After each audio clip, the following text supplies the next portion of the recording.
Hey guys, and welcome back to my channel. I recently made a video all about Danish style and how to dress like a Dane, if you will, and you all seemed to really love that video, so thank you so much for the love on that one. So today we're going to dive a little bit deeper into the topic, and I'm going to be sharing 9 Scandinavian style secrets and closet staples that you'll find in many Scandinavian women's wardrobes. This video will also dive a little bit deeper into the history and culture of Scandinavian style choices and design, and kind of put a deeper why behind some of the choices that we seem to make here. If you don't know me, hi, I'm Signe. I'm a Danish slow fashion advocate, certified color consultant and style coach.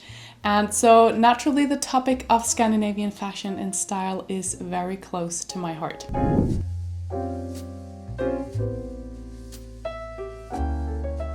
Now, as I mentioned in a recent video, which was all about what to pack for an autumn trip to Denmark, I mentioned that there are a handful of staples that you'll find in most Scandinavian women's wardrobes. And these are deeply connected to minimalism. So that could be things like a blazer, a basic t-shirt, straight leg jeans, and a trench coat. But these staples are pretty common for many people across the globe. And they can even be compared to the stereotypical staples that we often see in a French-inspired wardrobe. The difference here very much lies within how you style these pieces. For Scandinavians and Danes in particular, coziness and practicality are core style elements to always remember. Not only because Danes live an active life and a lot of people take their bikes to work, for example, we generally spend a lot of time outside. And then also because the weather can change a lot within the hour here. So making functionality a core part of your wardrobe and daily style is really important, rather than adding these practical pieces as a separate side note to your wardrobe.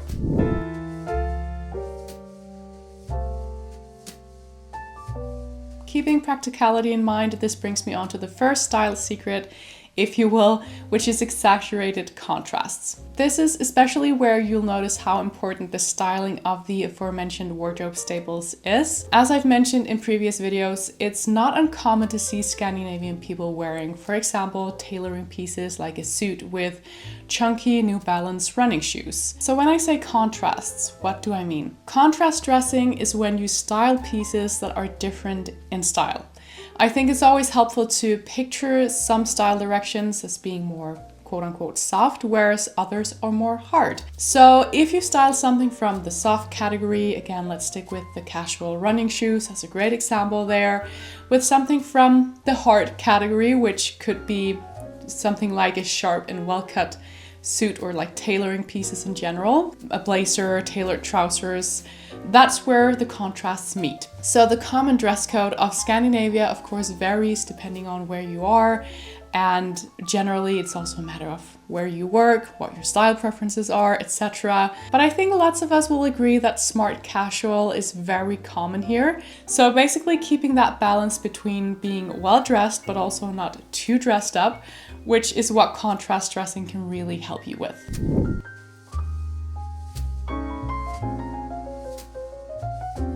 Now, I just mentioned New Balance running shoes before as an example of a common functional piece that lots of Scandis will wear with their regular everyday clothes. So not just for running, but just generally spending lots of time outdoors. I know some people like to refer to these kind of shoes as dad trainers, and some will love them, others will hate them.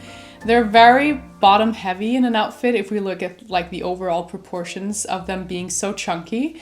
But personally, I love them, and it goes without saying that these are probably the most comfortable everyday shoes you'll ever find. And they'll really allow you to move freely during your day, which is of course the whole point here, but also a little bit of a statement to add such a contrasting casual piece to whatever else sharper pieces you might be wearing is quite cool if you ask me. A great example of how you can make practicality a more core part of the way you dress is a pair of running shoes like this. If dad trainers are not your thing, then think shoes like classic ballet flats or boots, maybe with a lower block heel or a kitten heel, to still keep that element of comfort and practicality. I think many Danes would nod their heads to just whatever you'd be able to ride your bike in, which in many cases would never include a pair of sky-high stiletto heels. Anything that feels more authentic and relaxed, if you will.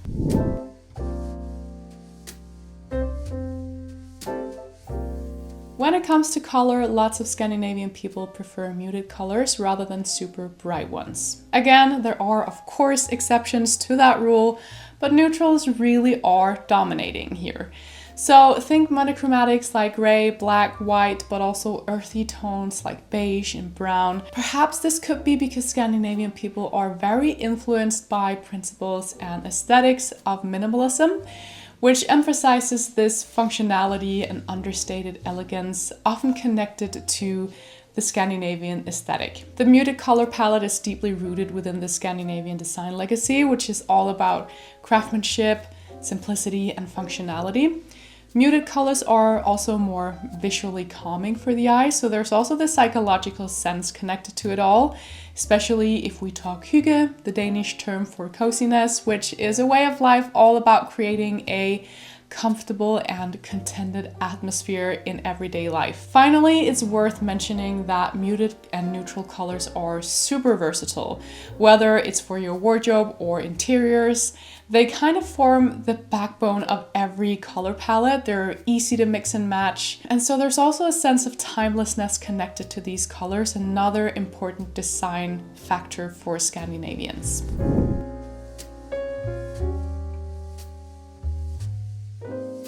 Having said that about muted colors, I've definitely also noticed a shift, especially in Danish fashion over the years. Things aren't necessarily always as minimal and neutral as they perhaps once were. So adding a pop of color with like a beanie, a pair of shoes, or just a bag is something people seem to really enjoy too these days. Especially the younger generations are not afraid to play with colors, and I think it's a fun way to break up with that stereotypical Scandinavian way of dressing and decorating. Again, it doesn't all have to be neutral and colorless, but I do still think the timelessness piece is always important to keep in mind. So be mindful still about what colors you do add to your looks. Stick with colors that you're going to love next year as well.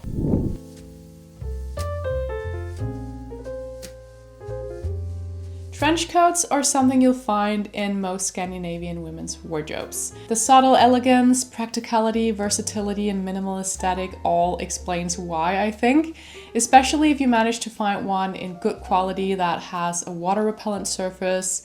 A piece like this can really carry you through different types of weather for many years to come. I have one myself from Everlane, which I've had now for about 7 years, and I love that coat.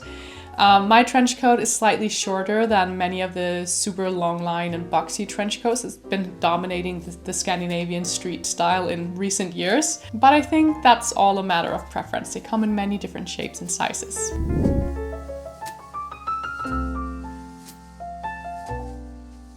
Moving on, again, we're keeping with that subtle and effortless elegance. You'll find white leg trousers high on the list of staples in the Scandinavian women's wardrobe. Similar to what I said with the trench coat, a pair of white leg pants have an air of minimalism, timelessness, and versatility to them.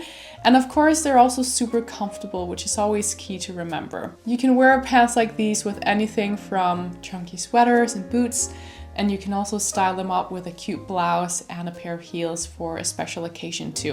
And actually, this doesn't have to be limited to tailoring. Straight or wider leg jeans in general are also quite the staple here.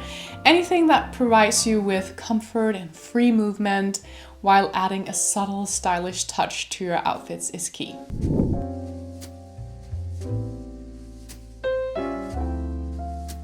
Now let's talk about knitwear.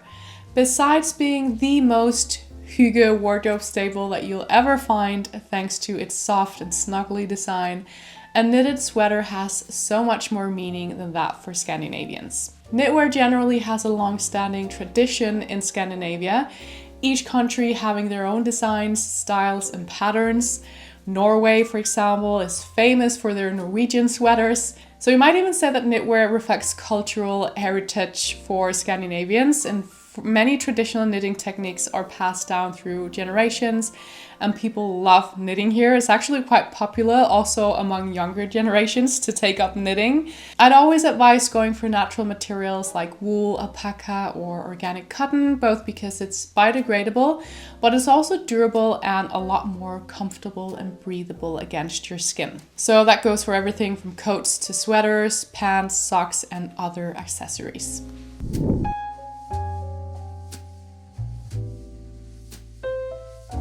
Scandinavian culture is deeply connected to nature, which will often be reflected in our design choices, again, whether it being for fashion or interiors. A way to add this nature-inspired connection into your looks is by going for organic shaped jewelry, which of course kind of mimics the forms and textures that you would find in Scandinavian nature, like rocks or waves. I also think the whole craftsmanship perspective is important to bring up here, because wearing a piece of jewelry like this is also a way to express individuality and kind of stepping away from mass-produced conventional designs.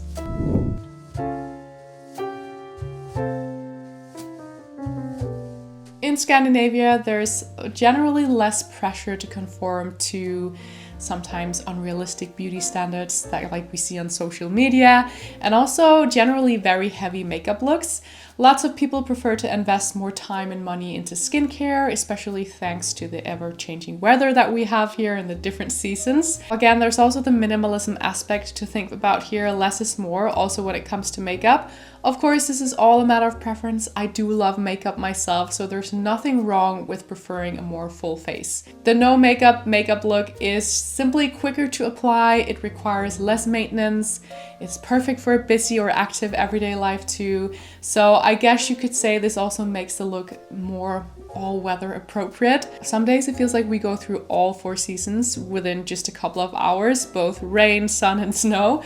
All in all, you could say that the no makeup look reflects a broader Scandinavian way of embracing minimalism and authenticity in all aspects of your life. So there you have it, guys. 9 style secrets and wardrobe staples coming to you straight from Scandinavia. I really hope you found this video inspiring and interesting, a deeper dive into Scandinavian culture as well.